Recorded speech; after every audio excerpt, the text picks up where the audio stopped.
Buenos días, ¿cómo están? Soy la profesora Littell. Hoy vamos a aprender sobre los objetos indirectos y los pronombres de objetos indirectos, or in English, indirect objects and indirect object pronouns.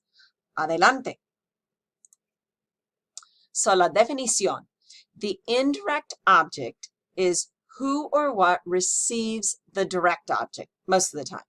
So, first of all, you'll want to find the direct object. Do you remember what question you ask yourself? Who or what is being verbed? And then figure out who or what is receiving that direct object. So let's look at the first one. Juan writes a letter to Ana. Find the direct object. What does Juan write? What is being written? The letter. So that's the direct object. Then ask yourself, who receives the letter? Ana. So Ana is going to be the indirect object. Or you could ask yourself, Juan writes a letter to whom? Número dos, Miguel throws the ball to Oscar. Find the direct object. What does Miguel throw? What is being thrown? The ball. Then ask yourself, who receives the ball? Oscar, or Miguel throws the ball to whom? Número tres, Veronica gives her homework to the teacher. Find the direct object. What is being verbed? What is being given? Her homework. And then ask yourself, whom receives the homework? Who receives the homework? The teacher. So Veronica gives her homework to whom? Grandma sends me the present by mail. What is being sent? The present. Who's receiving the present? Me. So me is going to be the indirect object. No se le olvide, don't forget that the personal a has to be used when the indirect object is a person and the indirect object person's name appears. In Spanish, the indirect object pronouns le and les are usually used along with the indirect object noun in third person singular or third person plural with usted or ustedes. The indirect object pronoun always goes before the conjugated verb as close as possible, unless there is a direct object pronoun. Then the rule is indirect before direct.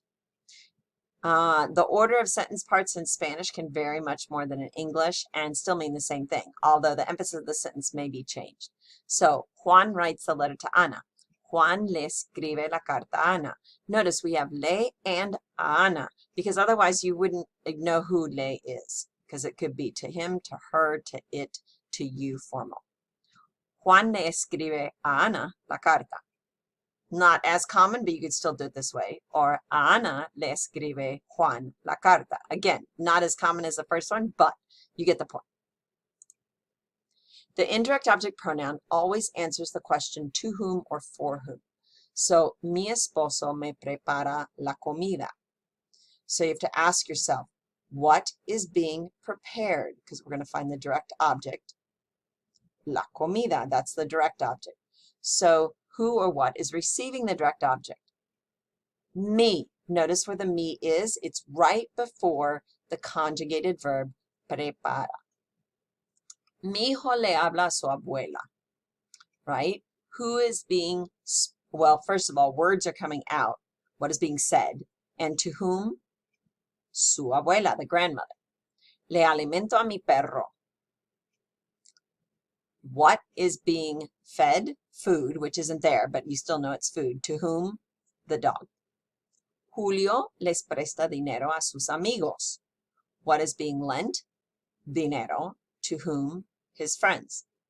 Marcos me cuenta la historia. What is being told? The story. To whom? Me. Virgilio nos habla de vez en cuando.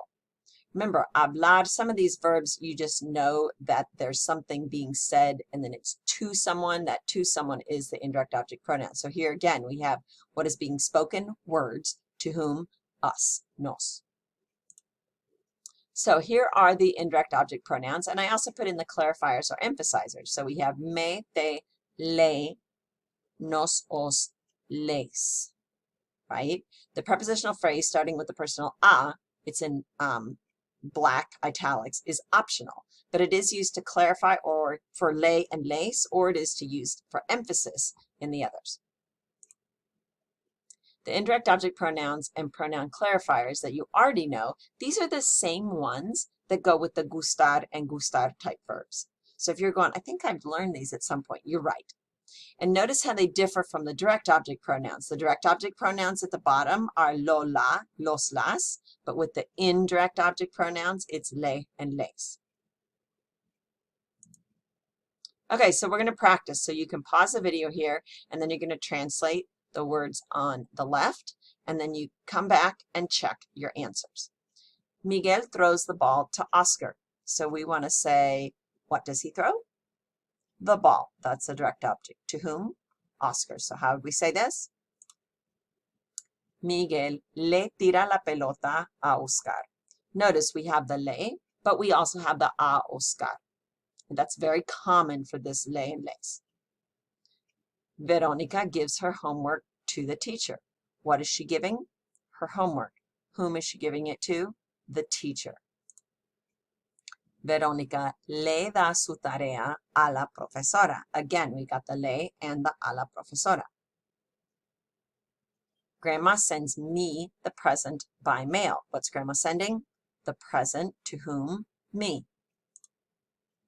Abuelita me manda el regalo por correo. Okay, más práctica. Again, pause the video and then come back when you're ready and you can check your answers. Enrique tells us the truth. What is he telling? The truth. That's a direct object. To whom? Us. Enrique nos dice la verdad. A nosotros, if you want. It's not needed here because it can't be anything else. Alejandro sends his cousins letters. What does he send? Letters. To whom? His cousins. Alejandro les manda cartas a sus primos. This time we do need the a sus primos because otherwise the les, we wouldn't know to whom. And you probably ask yourself, do I have to have the les in there? In most of the Latin American countries, yes, not in all of them. Jovina prepares the dinner for the guests. What is being prepared? The dinner. For whom? The guests. Jovina les prepara la cena a los huéspedes. The teacher teaches the students the lesson. What is being taught? The lesson. To whom? The students. La maestra les enseña la lección a los estudiantes. So we have some alternate positions of the indirect object pronoun. You already know that the indirect object pronoun goes before the conjugated verb. So regala is the conjugated verb. He gifts, she gifts, right? Usted gifts.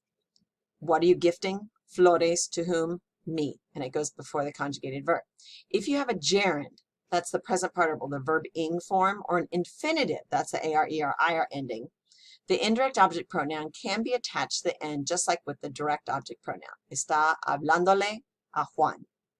Or le está hablando a Juan. Queremos regalarle una pluma al profesor. Or le queremos regalar una pluma al profesor. So you can place it before the verb phrase, before the conjugated verb, as you learned before.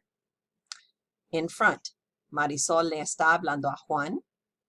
Le queremos regalar una pluma al profesor. Or attach it to the verb ing with an accent or the infinitive. Don't need an accent there. Marisol está hablándole a Juan.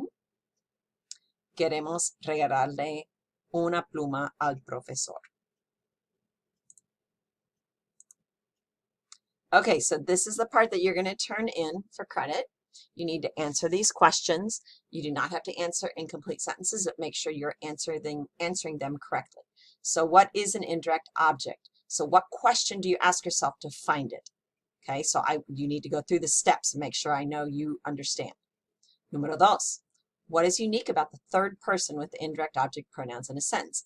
So what is unique about the le and the les? It's a little different from the others. Where can the indirect object pronouns be placed? You're going to need to name all three positions. If you want, you can write down 3 examples and just underline them, and I can see that you know what you're talking about.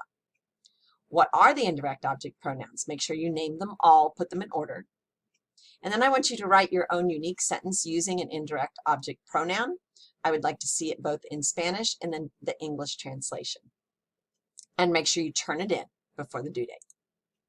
el fin. Nos vemos en el próximo PowerPoint. Chaito.